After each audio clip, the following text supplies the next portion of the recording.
ስለ ኢትዮጵያ በ2013 ዓመተ ምህረት የሐሳብ የንግግርና የውይይት ባህላችንን ለማጎልበት የተፈጠረ የኢትዮጵያ ፕሬስ ድርጅት ሌላኛው ቀለም ነው። ለኢትዮጵያውያን መድረክ በማመቻቸት የውይይት የንግግርና የምክክር ባህላቸውን እንዲያዳብሩ 20 መድረኮችን ፈጥሯል። የተለያየ የሐሳብ ማንነት፣ የባህል፣ ቋንቋ፣ ስነ ልቦና ያላቸው ኢትዮጵያውያንን በአንድ አዳራሽ በአንድ መድረክ ላይ በማገናኘት ለሀገረ መንግስት ግንባታ ወሳኝ በሆኑ የወል እውነታዎች ላይ እንዲመክሩ አድርገዋል። ይህ የውይይትና የምክክር ባህልን ለማጎልበት እንደ መሳሪያ የምንጠቀምበት የስለ ኢትዮጵያ መድረካችን በመጀመሪያው ምዕራፍ በ14 የሀገራችን ከተሞች ተካሂዷል። በሁለተኛው ምዕራፍ ደግሞ በ5 ከተሞች የዛሬው ስለ ኢትዮጵያ 20ኛው መድረካችን ሆኖ እናንተ ክቡራንና ክቡራትን አብረን ተገናኝተናል። የዛሬው መድረካችን ለሀገራችን እድገት ወሳኝ ሚና ባለው ወሳኝ ድርሻ ባለው የመሰረተ ልማት ግንባታ ላይ እንመክራለን። መሰረተ ልማት ለኢትዮጵያ ፕሮግራማችንን የምንጀምረው ከመድረክ ላይ በሚተላለፍ ከመሰረተ ልማት ጋር ተያይዞ የተዘጋጀ የ10 ደቂቃ ዶክመንታሪ አለ። ወደ ዶክመንታሪው እናመራለን። አመሰግናለሁ።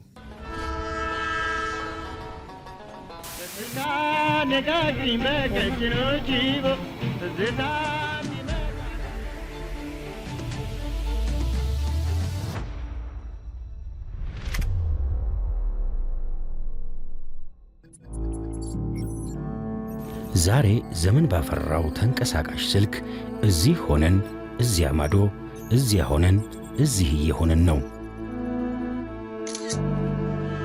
ድምፁ የናፈቀን የምድር ባቡር እንደ ትናንቱ እልም ማለት ይዟል። የትዝታ አሻራውን በዘመኑ ቴክኖሎጂ ሞሽሮ ሀገር እንደ መቀነት የታጠቀችው ቴክኖሎጂ ሆኗል። ሀዲዱን እየጋለበ ነው። ወዲህ አድራሽና አገናኝ መንገድ፣ ወዲያ የባህርና የሰማይ ባቡር፣ እኒህ ሁሉ ኢትዮጵያን በአደባባይ የሚሞሽሩ የእድገቷ ስንክሳሮች ናቸው። ለማመን የሚያስደንቁ ድሎችም ለማመን የሚያስደንቁ ተአምር ሊባሉ የሚችሉ ድሎች ተመዝግበዋል። እያንዳንዱ በየፈርጁ ማየት ይቻላል። አስደማሚ አስደናቂ ውጤት አይተነበታል። እውነት በዚህ ልክ እስከዛሬ ብንሰራ ኖሮ የት በደረስን ነበር የሚለው ነገር አንዱ ማሳያ ነው።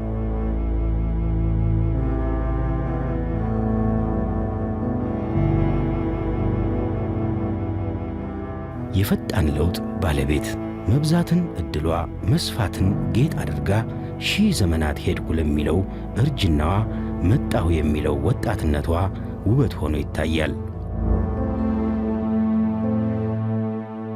ኢኮኖሚዋ በእድገት ሀዲድ ላይ ነው። እድገቷን ለማፋጠን የህዝቦቿን ኑሮ ለማሻሻል ለኢትዮጵያ ወሳኝ የሆነው ጠንካራ የመሰረተ ልማት ግንባታም የጉዞ ስንቅ ሆኗታል።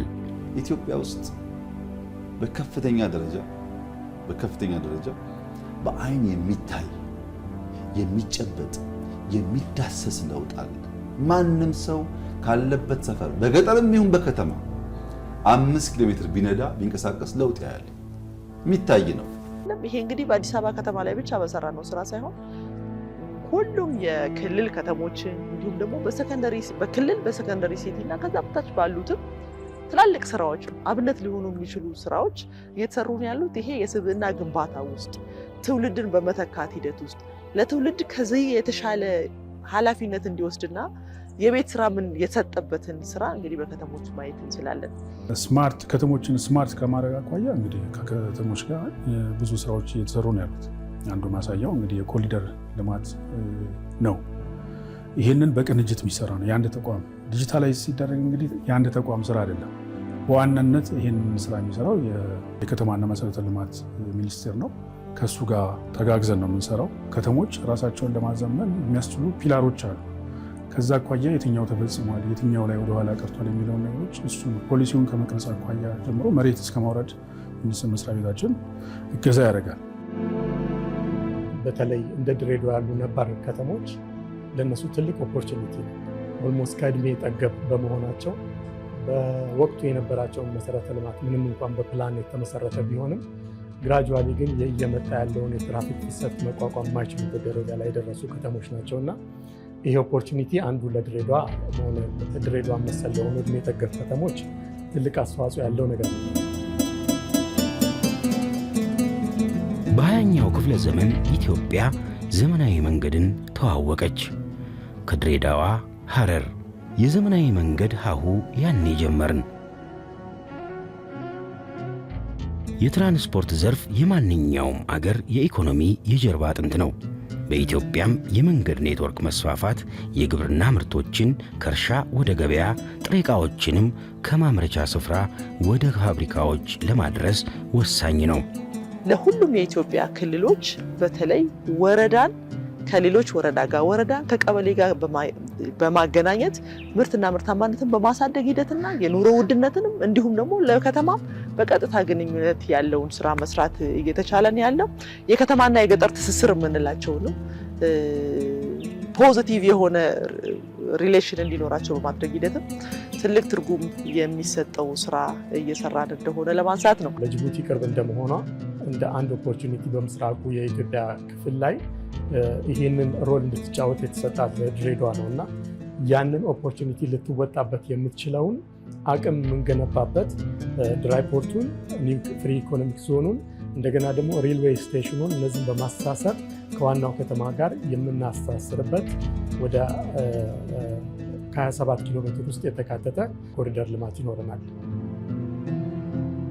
1943 ዓመተ ምህረት ነው የመንገድ ጉዳይ የኢትዮጵያን መጻኢ ዕድል እንደሚያቃና ሲታወቅ የአውራ ጎዳና ባለስልጣን ተቋቋመ። ከዚያ ጊዜ ጀምሮ ነው ይወስዳል መንገድ ያመጣል መንገድ ተረቱም የሰመረላት።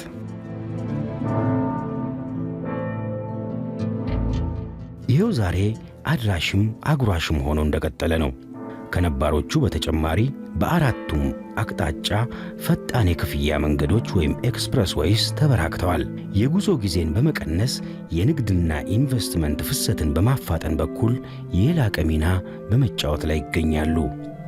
በአጠቃላይ በፌደራል ደረጃ የሚተዳደሩት ከ30,000 ኪሎ ሜትር በላይ ነው። ይሄ ማለት ምን ማለት ነው? ፌደራል ስንል ኤክስፕረስ ዌይን ጨምሮ እነዚህ የክፍያ መንገዶችን ጨምሮ ዋና ዋና መንገዶች፣ አገራዊ መንገዶችና ዋና መዳረሻ መንገዶች የምንላቸዋሉና እነሱን ያጠቃልላል። እንደሱ ሲሆን ከ30,300 ኪሎ ሜትር በላይ የፌደራል መንገድ አለ። የአዲስ አበባ ጅቡቲ የባቡር መስመር ሀገሪቱ ወደብ የለሽ ብትሆንም የገቢና ወጪ ንግዱን በእጅጉ ስኬታማ አድርጓል። ይህ የባቡር መስመር ከሌሎች የአፍሪካ ሀገሮች ጋር ያለውን የትራንስፖርት ትስስር በማጠናከር የአፍሪካን ውህደት ለማፋጠን የታሰቡና የተፈጸሙ ሥራዎች አካል ነው።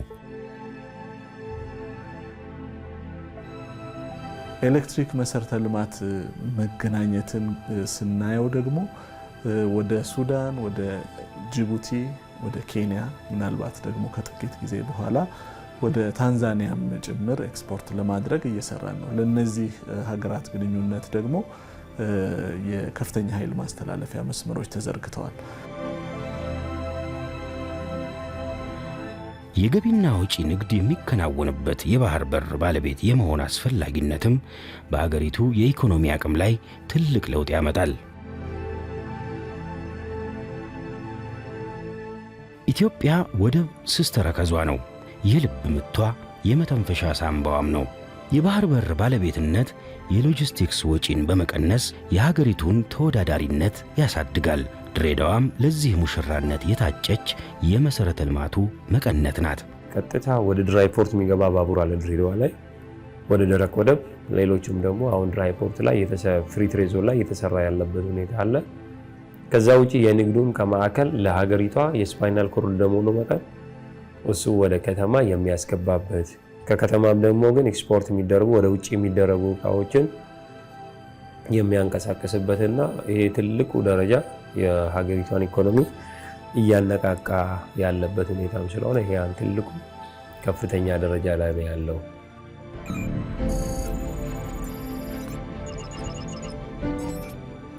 ኢትዮጵያ ዘመን እየዘመነላት ነው። በ21ኛው ክፍለ ዘመን ዲጂታል ኢኮኖሚ የዘመናዊ ኢኮኖሚ ዋነኛ አካል ሆኗል። ኢትዮጵያም ይህንን እውነት በመረዳት ዲጂታል ኢትዮጵያ 2025 እና ዲጂታል ኢትዮጵያ 2030 የተሰኙ ስትራቴጂዎችን በመንደፍ የዲጂታል መሰረተ ልማቷን እያጠናከረች ነው። ያው ዘመኑ ፍጥነትን በጣም የሚፈልግ እንደመሆኑ የሚያፈጥነን ነገር እንፈልጋለን አይደል? ስለዚህ 5G እንደዛ ነው ማለት ነው። ዲጂታል ኢትዮጵያንም ጭምር የሚያፈጥን መሰረት ነው ማለት ነው።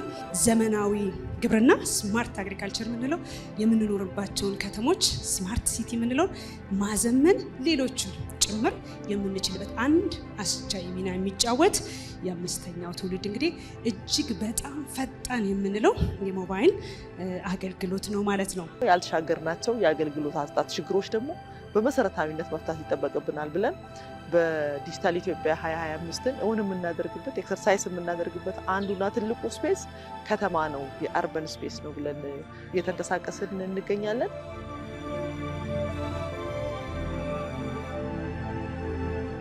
ዜጎቻችን ዛሬ ዲጂታልን ተጠቅመው ገንዘብ ይልካሉ፣ ይቀበላሉ በሀገር ከውጭም እንደዚሁም ደግሞ ለአገልግሎት ክፍያ ዲጂታሉን ተጠቅመው ቴሌብርን ተጠቅመው ክፍያ ሲፈጽሙ እያስተዋለ ነው። ይሄ በዲጂታል ኢኮኖሚ ግንባታና ኢትዮጵያን በዲጂታል እናስታጥቃት ኢምፓወር እናርጋት ብለን ስንነሳ ትልቅ ውጤት ያየንበት ጉዞ ነው። የፋይበር ኦፕቲክስ ኔትወርክ መስፋፋትና የተንቀሳቃሽ ስልክ ኔትወርክ ሽፋን መጨመር ህዝቡ የዲጂታል አገልግሎቶችን በቀላሉ እንዲያገኝ አስችሎታል። ኢትዮጵያ የሚያኮሩ ተቋማት ባለቤት ነች። ትውልድን የሚያለሙ ከምድር አልፈው ምልክትነታቸውን ለሰማይ ምስክርነት የሚሰጡ ተቋማት ባለቤት ነች። የኢትዮጵያ አየር መንገድ የኩራትና የከፍታችን ምንጭ ነው።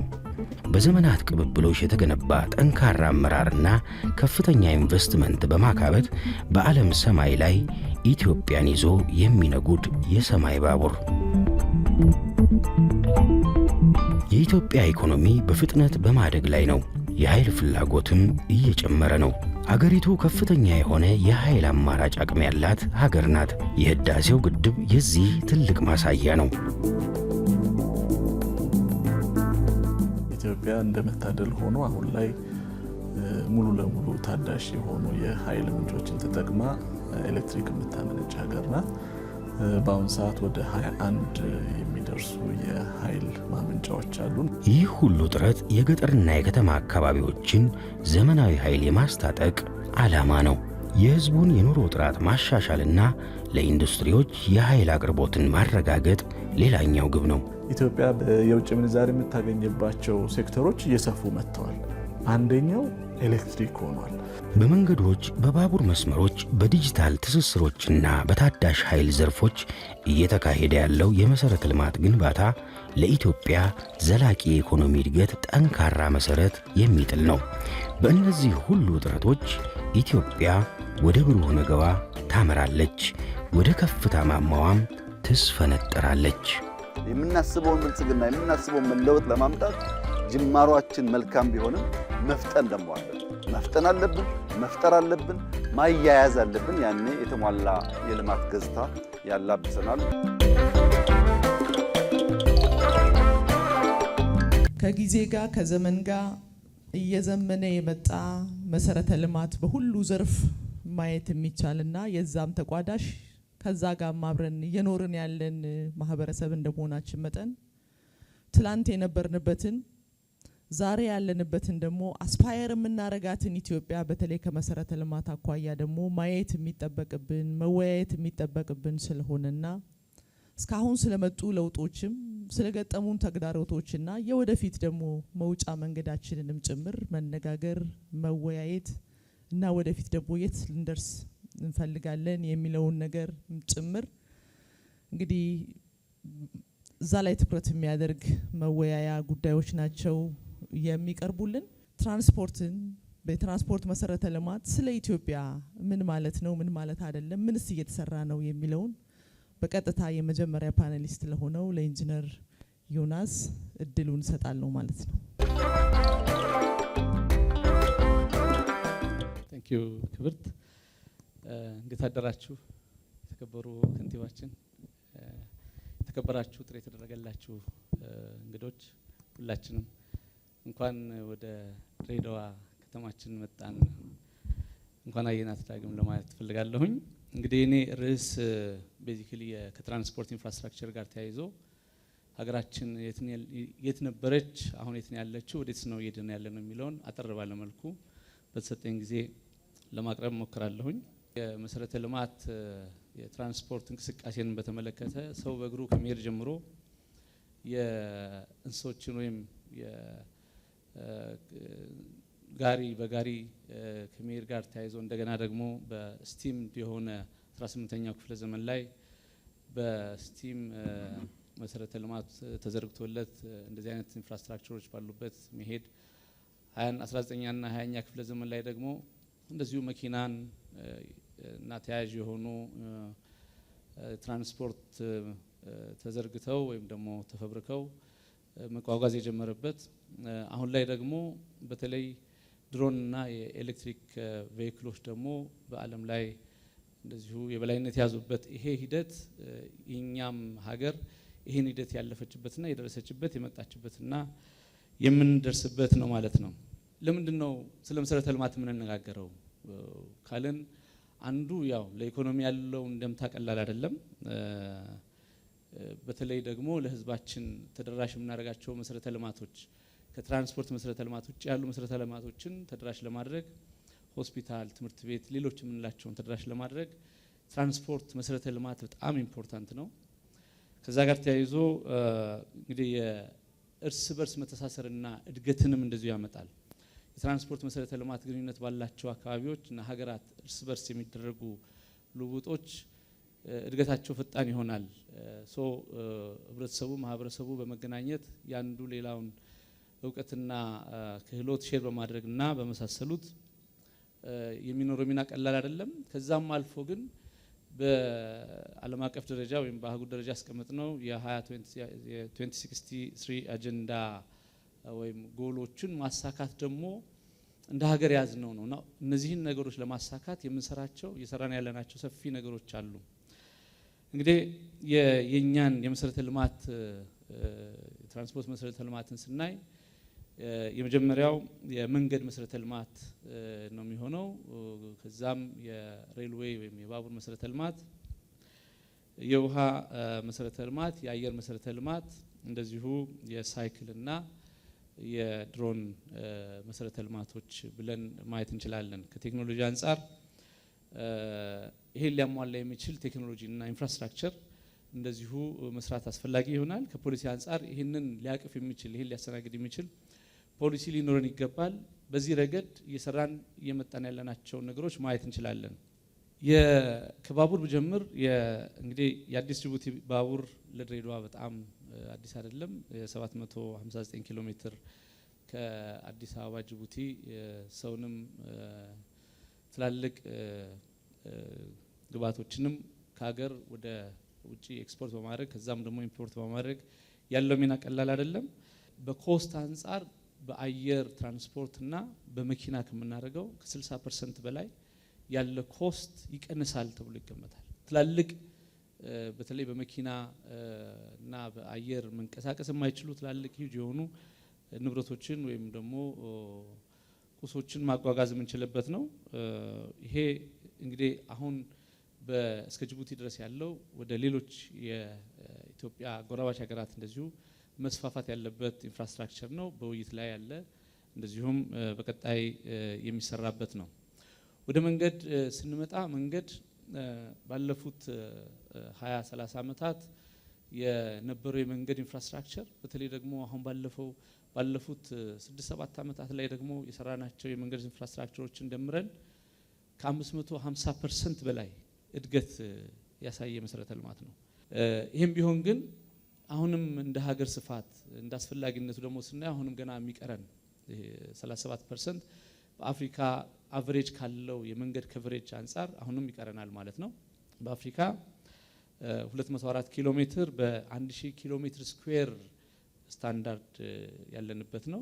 ከዛ አንጻር ትንሽ ላግ እናደርጋለን። በጣም መስራት አለብን። አሁንም የመንገድ መሰረተ ልማት በቀጣይ በሰፊው መስራት ያለብን ነው። በተለይ ክልሎችን ከክልል ከተማዎችን ከከተማ እንደዚሁም ደግሞ ገጠር ከተማ ማገናኘት የሚያስችሉ የኢንፍራስትራክቸሮች መሰራት ያለበት ነው።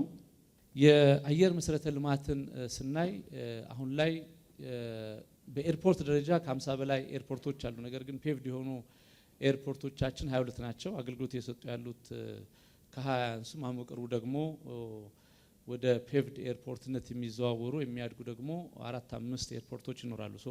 ይሄም እድገት እንደዚህ ቀላል አይደለም። ከዛ አንጻር የአየር መንገዳችን በተለይ ደግሞ አሁን በአፍሪካ ደረጃ ትልቅ የሆነውን በጣም ብዙ ህዝብ ማስተናገድ የሚችል ኤርፖርት ቢሾፍቱ ከተማ ላይ ለመገንባት የተጀመረው ደግሞ ምናልባት የአየር ትራንስፖርቱን እጅግ በጣም ዘመናዊና ከሌሎች የዓለም ሀገራት ጋራ መወዳደር የምንችልበት ኢንፍራስትራክቸር ይሆናል ማለት ነው።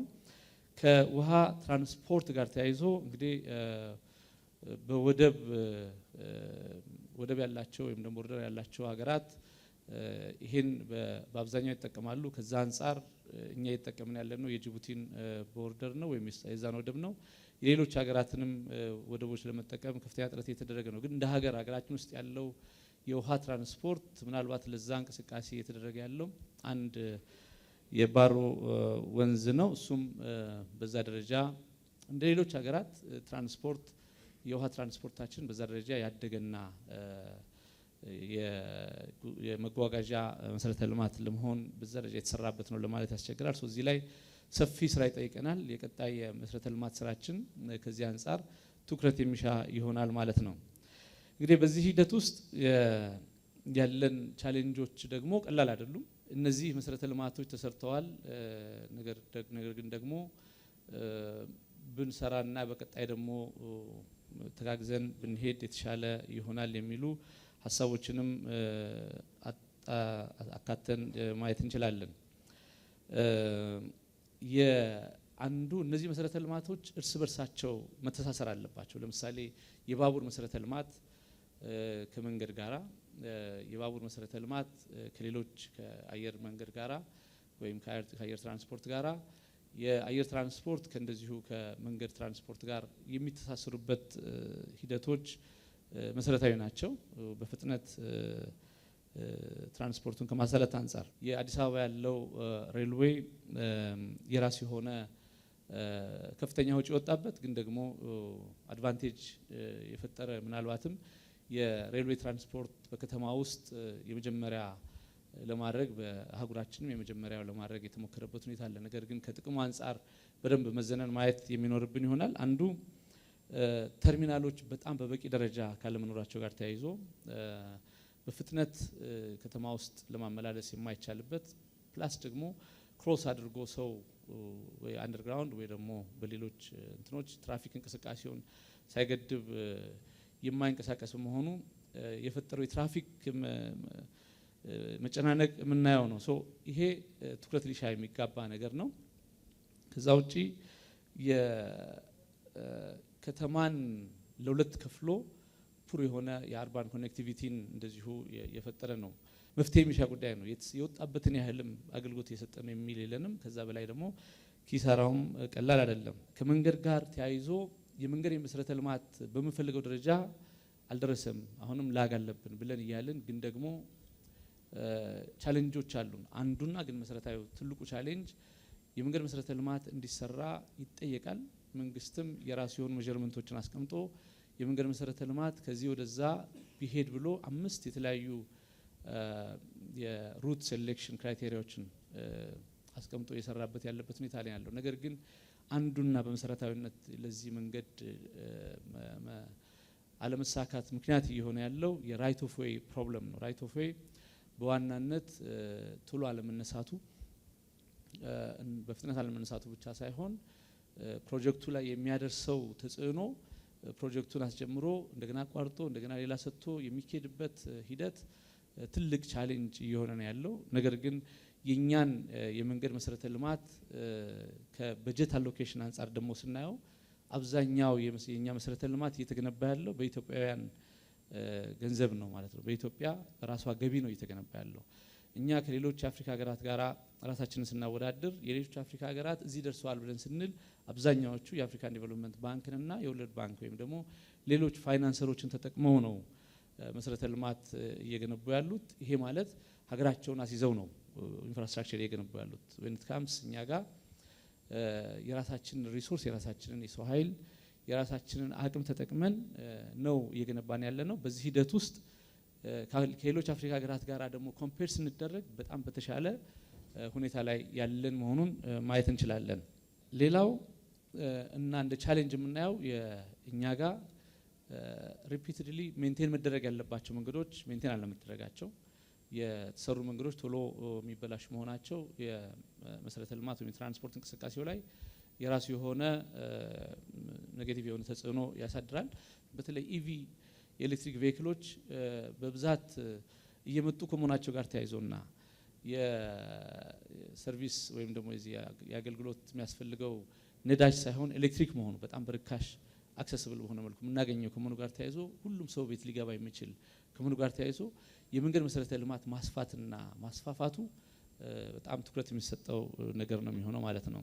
ሌላው እንደ አንድ ትልቅ እኛ ሀገርም አሁን የጀመርነውና የ2063 አጀንዳ እያሳካን ነው ብለን የምንለው ከጤናም ከካርቦን ኤሚሽንም ከትራንስፖርት አክሰሲቢሊቲ አንጻር የምናየው የዚህ የሳይክል ሌን አሁን በዚህ በኮሪደር ልማት የተጀመረው ሁሉም ክልሎች ላይ የተጀመረው ነገር በጣም መስፋፋትና መጨመር ያለበት ነገር ነው። ሁሉም ከተሞች የሳይክል ሌን እንደዚሁ እያስፋፉ ያሉበት ነገር ከትራንስፖርት አንጻር ስናየው ቀላል አይደለም።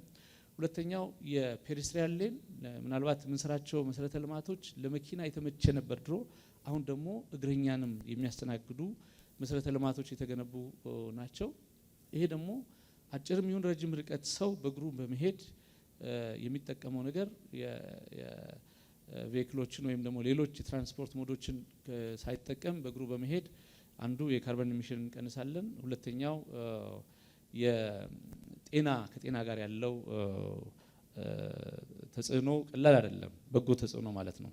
ቀጣይ ልንሰራቸው የሚገባቸው ነገሮች አንዱ ፕራዮሪታይዝ ማድረግ አለብን። በተለይ ትላልቅ የሆኑ ብዙ ሰዎችን ጭኖ በአንድ ጊዜ መውሰድ የሚችል እነዚህ ትናንሽ ቬሂክሎችን መቀነስና በትላልቅ ወይም ባስ ራፒድ ትራንዚት አይነት ቢአርቲ ብለን የምንላቸው ነገሮች ማስፋፋት ኢንክሉዲንግ የባቡር ኢንፍራስትራክቸርም ከተማ ውስጥም ወይም ከከተማ ውጭ የሚሰራ ከሆነ የትራንስፖርት እንቅስቃሴንና ኔበርሁዶችን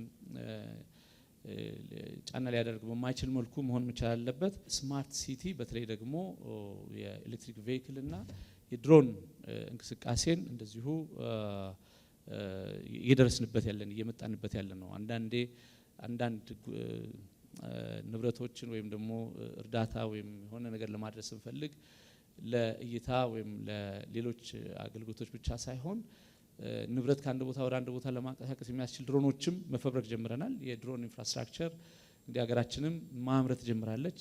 በተለይ ድሮን ማምረት ደግሞ ቀላል ነገር አይደለም። ከአንድ ኤሪያ ወደ ሌላ ኤሪያ ማንም ሰው ይሄንን መጠቀም የሚችልበት ሁኔታዎች የሚያስችል ፖሊሲም ቀርጾ ወደ ተግባር መገባት መቻል አለበት የሚል ሀሳብ ማንሳት ነው ፈልገው። በእኔ በኩል ይሄን ለማንሳት ነው። አመሰግናለሁ ክብርት። እጅግ በጣም እናመሰግናለን ኢንጂነር ዮናስን። ነገን ታሳቢ በማድረግ ዛሬ ላይ የምንሰራቸው ስራዎች ምንድናቸው፣ ትራንስፖርትንም ደግሞ እንዲሁ ለማሳለጥ ምንድነው የሚለውን ነገር በኋላ ላይ ኢንጂነር ይመለሳል። አሁን ግን በቀጥታ ወደ ዲጂታል ኢትዮጵያ መሰረተ ልማትን የሚመለከት ወይዘሪት ፍሬ ህይወት ድሉ ለሷ ነው የምሰጠው። እጅግ አድርጌ አመሰግናለሁ። ሰላም ለእናንተ ይሁን። እንዴት አደራችሁ? እንኳን አደረሳችሁ። ስለ ኢትዮጵያ ስለምንወያይበት ስለምንመካከርበት መድረክ ማለት ነው በውይይቷ ድሬዳዋ ከተማ። አዘጋጆቹም እንኳን ደስ አላችሁ፣ እንኳን አደረሳችሁ ለ20ኛው ዝግጅታችሁ ማለት ነው። በጣም ጥሩ ስራ እየሰራችሁ ነው። እኛንም በዚህ በጣም አስፈላጊ እና የጀርባ አጥንት በሆነው ጉዳይ መሰረተ ልማት ስለ ኢትዮጵያ ወይም ለኢትዮጵያ መሰረተ ልማት የሚለው ቃል ዘመን ሲዘምን የማይለወጥ ሁሌም መሰረት እንደሆነ የሚዘልቅ ለዘመናዊነታችን መሰረታችን የጀርባ አጥንታችን። አንዳንድ ነገሮች በአንዳንድ ነገሮች እየተተኩ ይሄዳሉ አለ ስንዘምን። ዘመን ሲመጣ ዘመን ሲሻገር የሚተኩ አሉ። መሰረቶች ግን በእነሱ ላይ ነው እና የዘመን ነው እነሱ ተጠናክረው ነው የሚቀጥሉት ማለት ነው። እኔ ብሔራዊ መሰረተ ልማቶች እላቸዋለሁ፣ ሀብቶች ነው ምላቸው። እነዚህን ሁሉ መሰረተ ልማት የኢነርጂ፣ የቴሌኮም፣ የዲጂታል ኢንፍራስትራክቸር፣ ትራንስፖርት ሌሎቹንም ጨምሮ ማለት ነው። ለዚህ ሁላችንም ነው ያልኩበት ምክንያትም ለዛም ነው። ዘመንንም እየተሻገሩ የመጡ እንደመሆናቸው እንደምታውቁት ኢትዮጵያ ለህዝቦቿ አገልግሎት የቴሌኮም አገልግሎት መስጠት ከጀመረች 131 ዓመትን ዘልቃለች፣ ተሻግራለች። በአህጉራችን አፍሪካ የመጀመሪያዋ ሀገር ናት ለህዝቦቿ የቴሌኮም አገልግሎትን ቅድም እንደሰማችሁት በቀጭኑ ሽቦ ብላ ጀምራ ዛሬ ደግሞ ዲጂታል ኢኮኖሚ ላይ ደርሳለች ማለት ነው። ከቀጭኑ ሽቦ አልፎ አየር ሆኖ በፋይበር ተጠቅማ ደግሞ ብዙ እየሰራች ነው ማለት ነው። ስለዚህ በመሀል ብዙ ነገሮች አልፈዋል። ስለዚህ ዛሬ ያለነው ትላንትና በ131 እና ከዛ በላይ በሆኑ አመታት በተገነቡ መሰረተ ልማቶች ላይ ቆመን ነው ዛሬ ስለ ቴሌብር፣ ዛሬ ስለ ዲጂታል ኢትዮጵያ፣ ዛሬ ስለ ዲጂታል ኢኮኖሚ የምንነጋገረው ማለት ነው። እሱም አንዱ ጥንካሬያችን ስለነበረ ማለት ነው። የነበሩንን መሰረተ ልማቶች አጠናክረን በእነሱ ላይ ጨምረን አሁን ላለንበት ስለደረስን ትንሽ ማንሳት ተገቢ ነው ብዬ አስባለሁ ማለት ነው። ስለዚህ ምን አላት ካልን ከመሬት በታች የቀበርናቸው የዘረጋናቸው በአየርም ላይ የተዘረጉ እንደዚሁም ኢትዮጵያን ውስጥ ለውስጥ ቅድም እንዳያችሁት በሚያምረው ካርታ ከሰሜን እስከ ደቡብ ከምዕራብ እስከ ምስራቅ በመላው ሀገሪቱ ሜሽ የመሰለ የበሩ ገመዶች አይታቸዋል። ኢትዮጵያን እንደዚህ ያስተሳሰሩ ማለት ነው። በውስጥ ብቻ ደግሞ ኢትዮጵያን ከሌሎች ሀገራት ወይም ዓለማት ጋር ደግሞ የሚያገናኝም እንደዚሁ መሰረተ ልማት አለን ማለት ነው። ለዚህ ነው አሁን ቴሌኮ በጣም ተሻግሮ እንግዲህ ወደ ቴኮ የሄደበት ስለሆነ ቴሌኮም እና ዲጂታል ብለን ነው አንድ ላይ ናቸው እነዚህ ነገሮች ያሉት ዲጂታል ላይ ስለደረስን ለማለት ፈልጌ ነው። ስለዚህ እነዚህ ሁሉ ተደምረው በአጠቃላይ ውስጥ ለውስጥ የተገናኘንበትን ሀገርን ከሌሎች ሀገር ያገናኘንበትን መሰረተ ልማቶችን ጨምሮ በፋይበር ባክቦን የምንለው እንደዚሁም ከተሞች የምናገናኝበት ሜትሮ የምንለውን ጨምረን ማለት ነው ወደ 34000 ኪሎ ሜትር የሚሆን ሁለቱ በድምር አንድ ላይ የፋይበር ባክቦናችን ወደ 22000 ኪሎ ሜትር ይሆናል። የኦፒጂደብሊው ላይ ያለው እንግዲህ አብረን የምንሰራ መሰረተ ልማቶች በርካታ ጉዳዮች ስላሉን ብዬ ነው። እንደዚሁም ደግሞ ሜትሮ የምንለውን ስንጨምር ወደ 13000 ኪሎ ሜትር በድምሩ ወደ 34000 ኪሎ ሜትር የሚሆን ምን አለን ማለት ነው ባክቦን እና ሜትሮ የምንለዋለን። ይሄ በጣም ጥሩ ኢትዮጵያን ቅድም እንዳልኳችሁ ምን ፈጠረላት ማንን በምን ሁኔታ አገናኘ የሚለውን በኋላ መጣበታለሁ ማለት ነው። ከዚህ ባሻገር ወደ 2.4 ቴራባይት የሚሆን በ5 ኮሪዶሮች ኢትዮጵያን ከሌሎች ዓለማት ጋር የምናገናኝበት ኢንተርናሽናል ጌትዌይ የምንለው ደግሞ ኢንፍራስትራክቸር አለን ማለት ነው። በኬንያ፣ በሶማሌ እንደዚሁም ደግሞ በጅቡቲ፣ በሱዳን አጠቃላይ ኢትዮጵያን ያገናኘንበት ኢንፍራስትራክቸር ይሄም ሌላኛው ትልቁ ኢንፍራስትራክቸራችን ነው ማለት ነው። እነዚህም ብዬ ይህንን ደግሞ ሰስቴን የሚያደርገው አገልግሎቱን የሚሰጥበት እንግዲህ ፓወር ያው ትልቁ ለቴሌኮሙ እንደገና መሰረተ ልማት ነው አስቻይ ነው ማለት ነው። ስለዚህ የተለያዩ ደግሞ የኃይል አቅርቦቶችን ኢትዮጵያ ዲጂታል ኢትዮጵያን ኦን ለማድረግ ግሪዱንም ሶላርም ሌሎችንም ትጠቀማለች ማለት ነው። ይህን እያደረግን ነው የምንገኘው ማለት ነው። ይሄ ሁሉ መሰረተ ልማት ተዘርግቶ ምን ተፈጠረ ካልን አሁን ላይ እንግዲህ በአጠቃላይ እንደ ሀገር ነው በገልጽላችሁ ቁጥሮቹን ወደ 92 ሚሊዮን የሚሆኑ ዜጎች ኮኔክትድ ናቸው ማለት ነው። ኮኔክትድ ናቸው ማለት ነው። በቴሌኮም አገልግሎት ተደራሽ ናቸው ማለት ነው። እንደዚሁም ወደ 52 ሚሊዮን የሚሆኑ ዜጎች ደግሞ የኢንተርኔት አገልግሎት ተጠቃሚ ናቸው ማለት ነው። ስለዚህ በአጠቃላይ የዘረጋነው መሰረተ ልማት ዜጎቻችንን ኮኔክት ከማድረግ አንጻር እዚህ ላይ ደርሰናል ማለት ነው። ይሄ ምን ማለት ነው ዓለም ከደረሰበት አንጻር የሚለውንም እንደዚሁ ሪፈረንስ እመጣለሁ ወደ ኋላ። ስለዚህ በጥቅሉ ስናየው የተዘረጋው መሰረተ ልማት ኢትዮጵያ እንግዲህ በቆዳ ስፋትም በጣም ሰፊ አይደል፣ በዚህም የታደልንን ወደ 99% ከፖፑሌሽን አንጻር ከቨሬጅ አለን።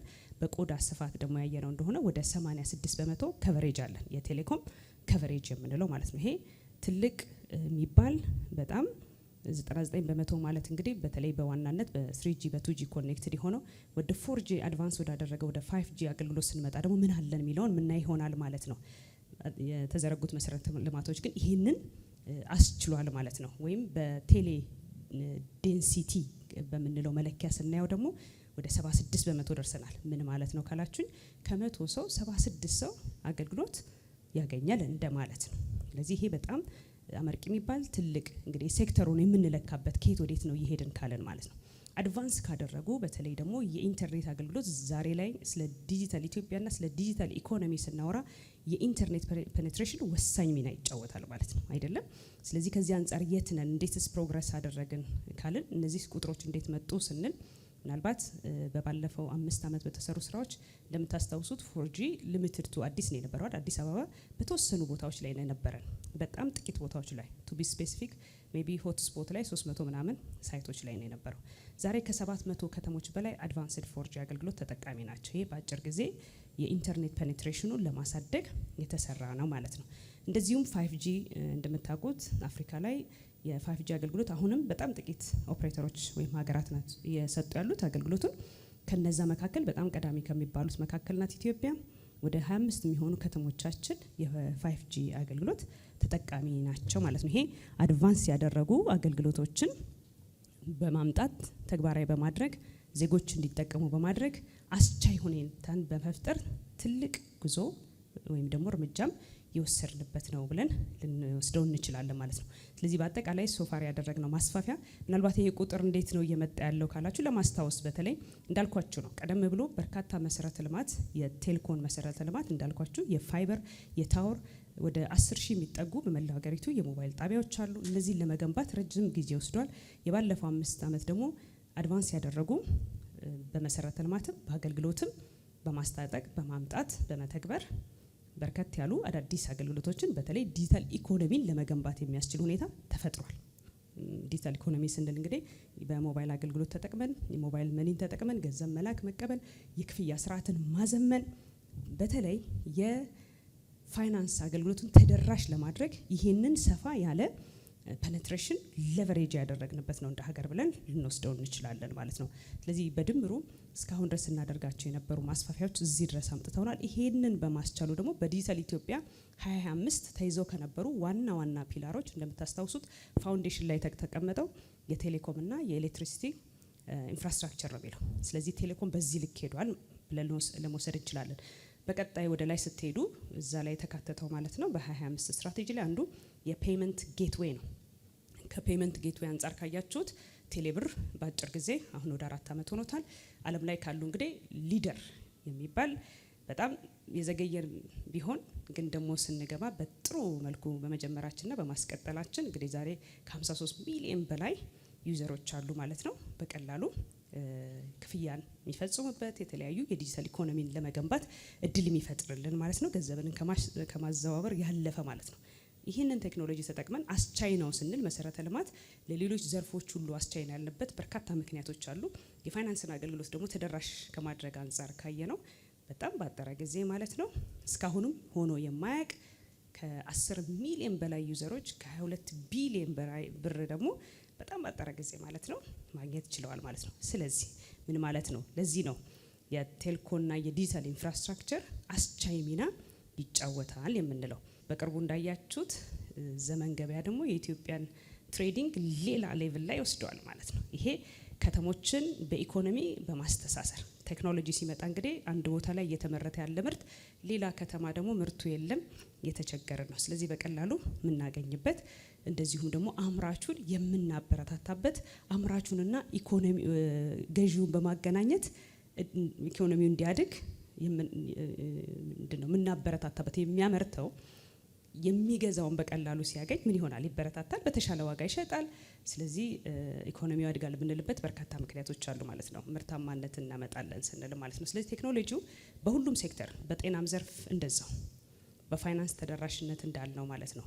ከተሞቻችን ላይ ያሉን በተለይ አጠቃላይ ከተማን ለኑሮ ምቹ እንዲሆን ከማድረግ አንጻር ቴክኖሎጂን አሁንም ተጠቅመን ደግሞ ማዘመንም እንደዚሁም በርካታ ቫልዩዎችን አድ ማድረግ እንችላለን ማለት ነው። ስለዚህ እስካሁን የገነባናቸውን አሁንም አቅማቸውን እያጠናከርን ማስቀጠል ያስፈልጋል ማለት ነው። ዲጂታል ኢትዮጵያ ብለን የሄድንበት በቅርብ ጊዜ ውስጥ ነው። ኢትዮጵያ በእነዚህ በ4 ዓመታት ውስጥ ነው ክላውድ ገንብተን በርካታ አገልግሎቶች አሁን ክላውድ ላይ ያሉት ማለት ነው። አንዱ የቴሌኮምና የዲጂታል ኢንፍራስትራክቸር አንደኛው ቁልፍ ሚና ከሚጫወቱ መሰረተ ልማቶች መካከል ዴታ ሴንተር የምንለው ክላውድ ኢንፍራስትራክቸር የምንለው ነው ማለት ነው።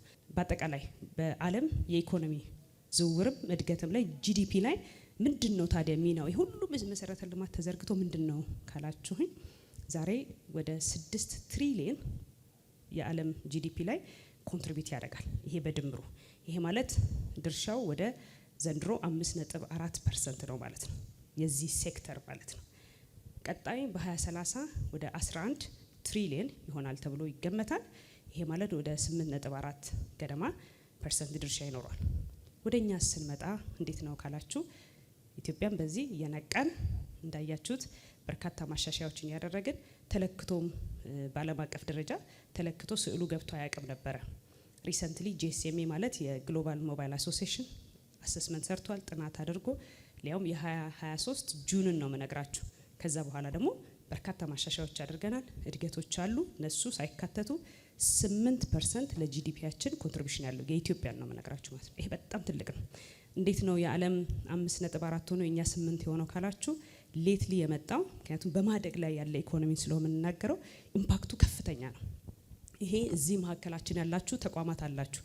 ከዛሬ 4-5 ዓመት በፊት እንዴት ነበር ደንበኞቻችሁን የምታገለግሉት የምትደርሱት አገልግሎት የምትሰጡት ዛሬ በምንድን ነው የምትሰጡት ብላችሁ ምናልባት አብዛኞቻችሁ በስልክ በአፕሊኬሽን ነው የምንሰጠው ማለታችሁ አይቀርም። ቢሮአችሁ ያለው አገልግሎት በአብዛኛው የአርፒን በመጠቀም ሊሆን ይችላል፣ ሌሎች ሲስተሞችን በመጠቀም የውስጥ አሰራራችንም ዘምነዋል። ይሄ ምን ይባላል ካላችሁ ፕሮዳክቲቪቲ ይባላል።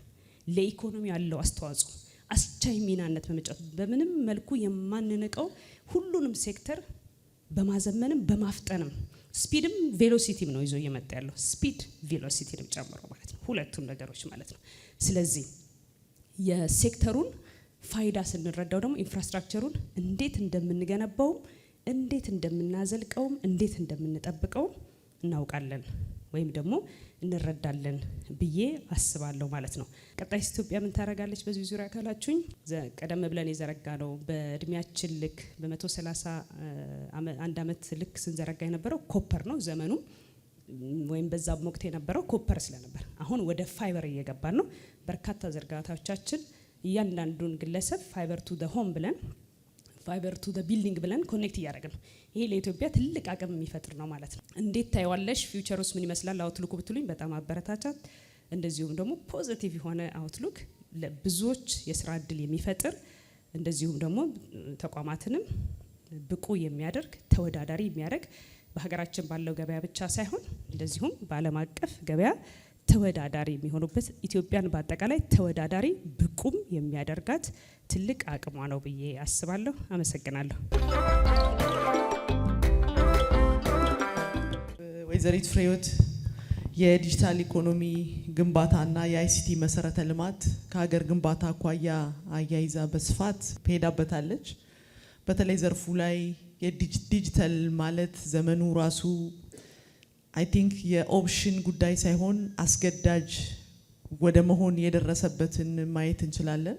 ዛሬ ላይ 5 የሚሆኑ የኢኮኖሚክ ፒላር ከምንላቸው ውስጥ አንዱ የአይቲ መሰረተ ልማት ነው። እዚህ ላይ እንግዲህ በዋናነት ፈርቀዳጅ ሆኖ እየወጣ ያለ ዘርፍ እንደሚመራ ሰው ዲቴይል ገብታ ለማስረዳት በደንብ ጥረት አድርጋለች። አሁን ወደ 3ኛው ፓነሊስት ነው የምወስዳችሁ።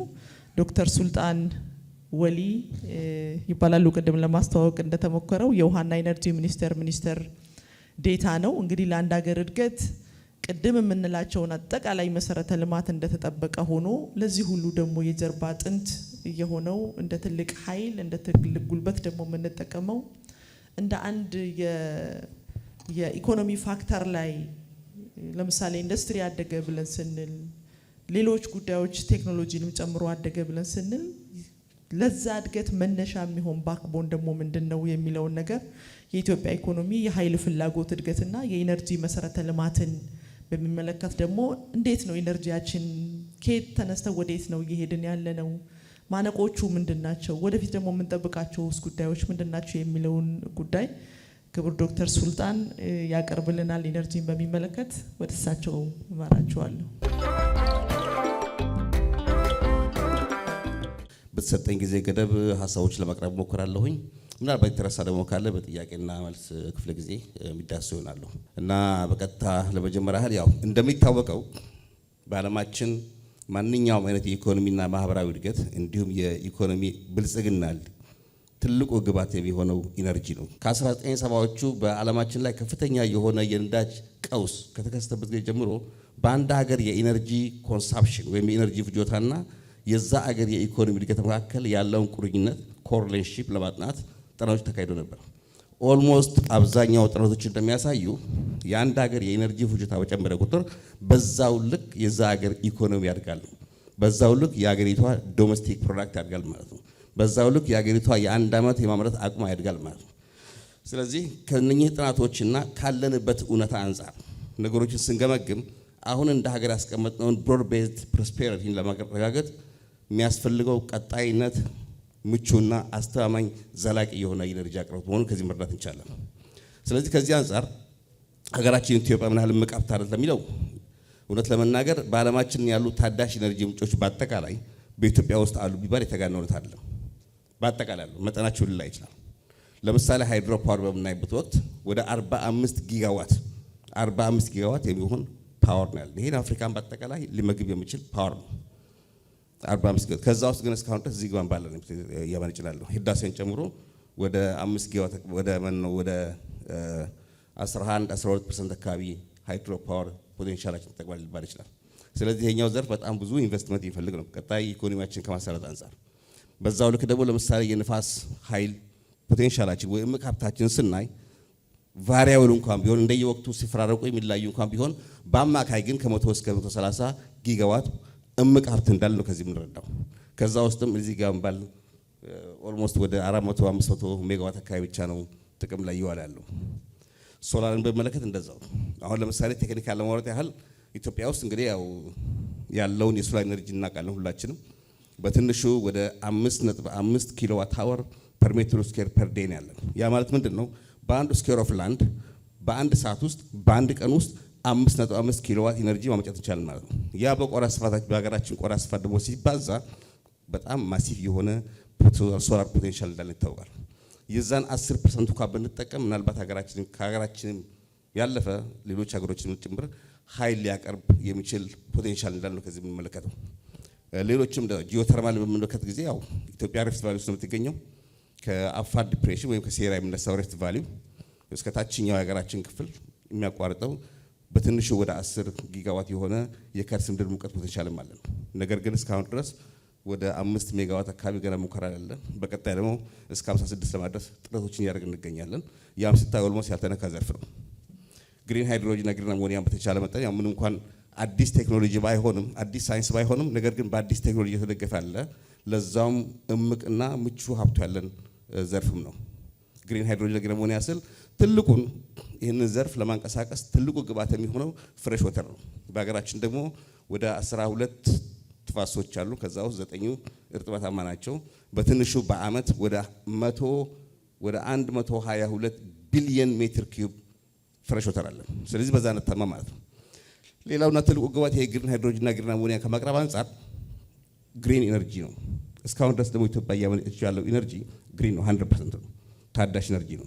ስለዚህ በርካታ የሆኑ እምቅ ሀብቶች አሉን ለማለት ያህል ነው።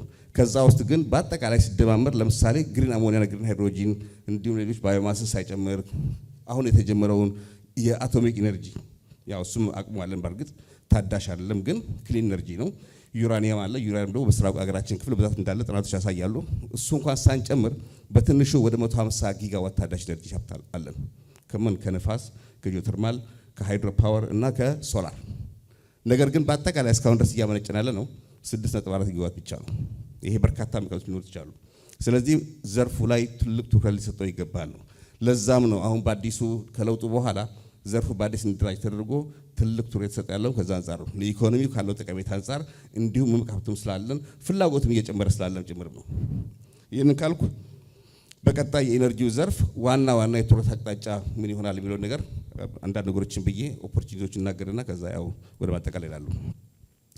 እንደ ኢነርጂ ዘርፍ አሁን ዋናው የትኩረት አቅጣጫችን የታዳሽ ኢነርጂ ማለት ምንድነው? የዘመናዊ ኢነርጂ ተደራሽነትን ማረጋገጥ ነው ለሁሉም ዜጎች። ዘመናዊ ኢነርጂ ስንል እዚህ ጋር በግልጽ መቀመጥ ያለበት አክሰስ ቱ ኤሌክትሪክሲቲ የኤሌክትሪክ ተደራሽነት እንዲሁም አክሰስ ቱ ክሊን ኩኪንግ ቴክኖሎጂስ ነው። ከዚህ አንጻር እስካሁን ድረስ ኢትዮጵያ ከፍተኛ የሆነ እምቅ ሀብት እንኳን ቢኖራትም እስካሁን ድረስ 54% ህዝባችን ብቻ ነው የኤሌክትሪክ ተደራሽ ሆነ ያለው። ያ ማለት ምንድን ነው? ወደ 57 ሚሊዮን የሚሆን ህዝብ አሁን በዚህ ሰዓት ጨለማ ውስጥ ኑሮን እየገፋ ይገኛል። ስለዚህ ዘርፉ ብዙ መሰራት እንዳለበት ነው የሚታየን። ሌላው የኢነርጂ ማብሰያ ነው።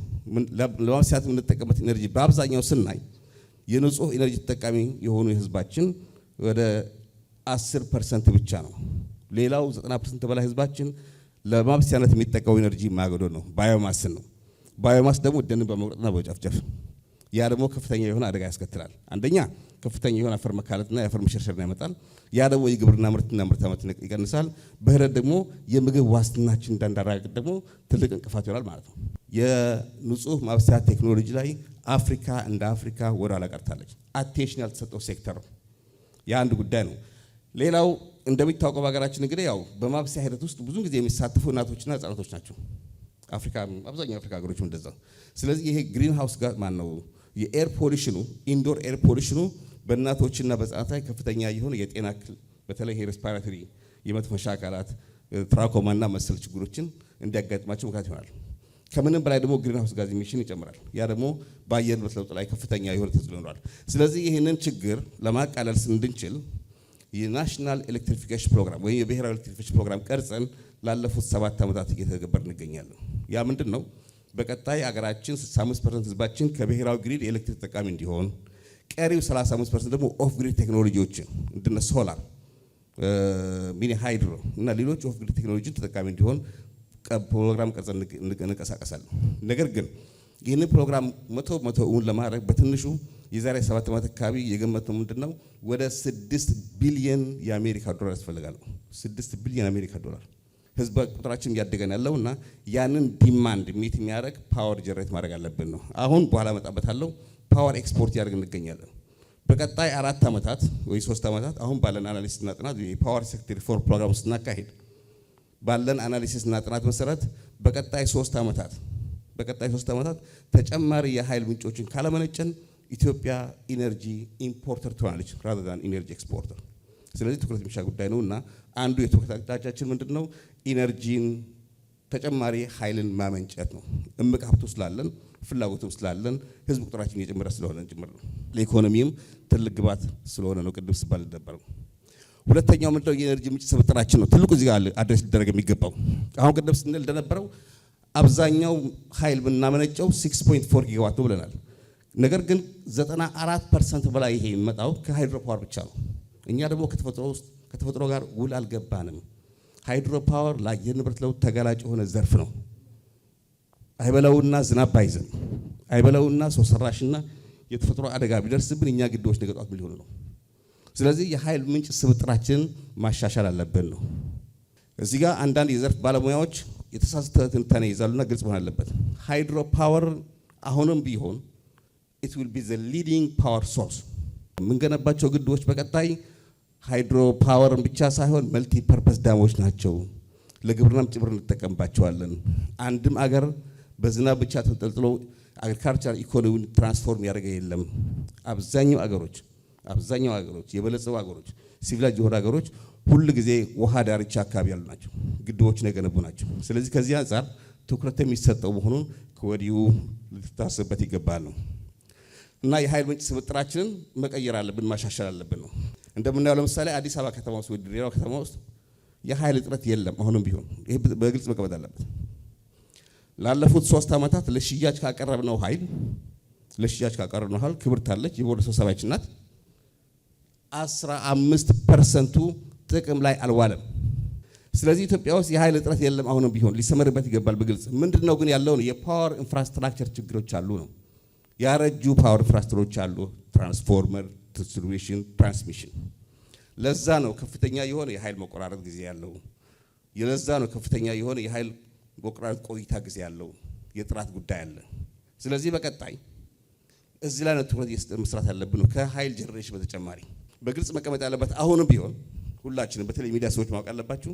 በቀጣይ ህዳሴን እናስመርቃለን ስንል እያንዳንዱ ሰፈርና መንደር ኤሌክትሪክ ያገኛል ማለት አይደለም። የኃይል ኢንፍራስትራክቸር መስፋፋት አለበት ነው።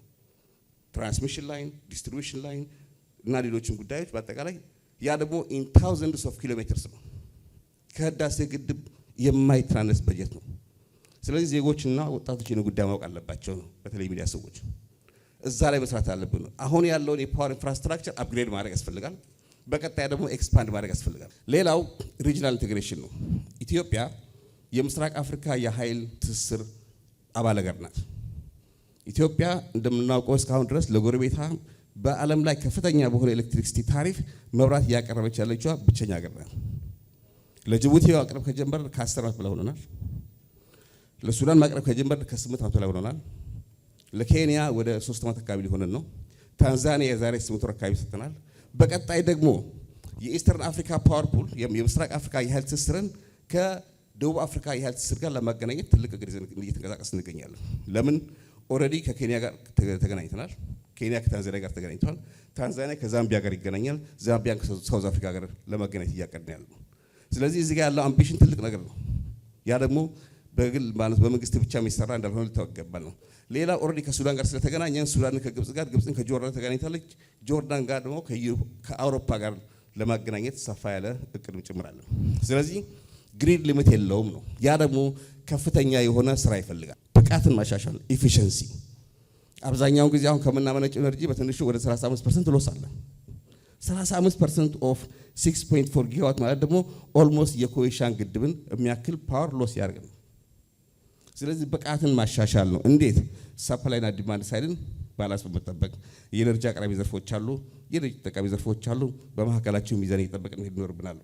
ያ ትልቅ ግብዓት ይፈልጋል፣ ትልቅ ስራ ይፈልጋል። ትልቅ ዩቲሊቲዎች የምንጠቀምባቸው በአጠቃላይ ሊሻሻሉ ይገባል።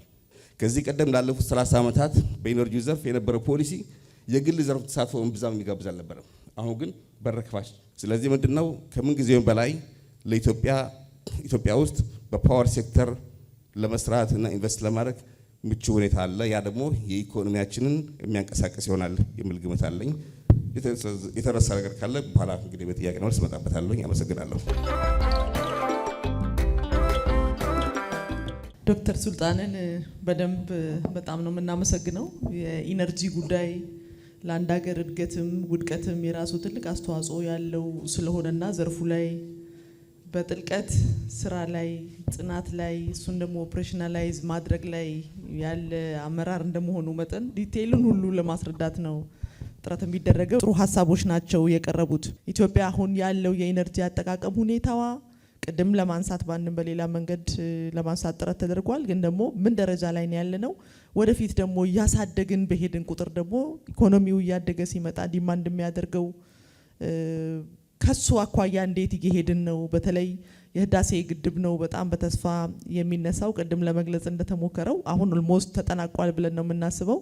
ያ ማለት ግን ምን ማለት ነው የሚለውን በተወሰነ መንገድ ለመግለጽ ተሞክሯል። ግን ደግሞ እንደ ዜጋም እንደ ህዝብም ልናቃቸው የሚገቡ ጉዳዮችና ምናልባት ኤክስፔክቴሽንንም ጌጅ ማድረግም የሚያስፈልግ ስለሆነ እሱ ላይ ምን ማለት ነው ምን ማለት አይደለም የሚለውን በኋላ ላይ እድል ስለምሰጥ ከዚያ አኳያ ምላሽና የተወሰነ ማብራሪያ እንዲሰጡን ለማለት ነው። አሁን ከመድረክ ላይ ብቻ ስናወራ ቆይተናል። እስካሁን ቤቱ ኢንተራክቲቭ መሆን አለበት። እድል ለቤቱ ሰጥተን ሀሳብ፣ አስተያየት፣ ጥያቄ ሪፈር እየተደረገ ከአቅራቢውን ጭምር እንዲነሳ እድል ለመስጠት ነው።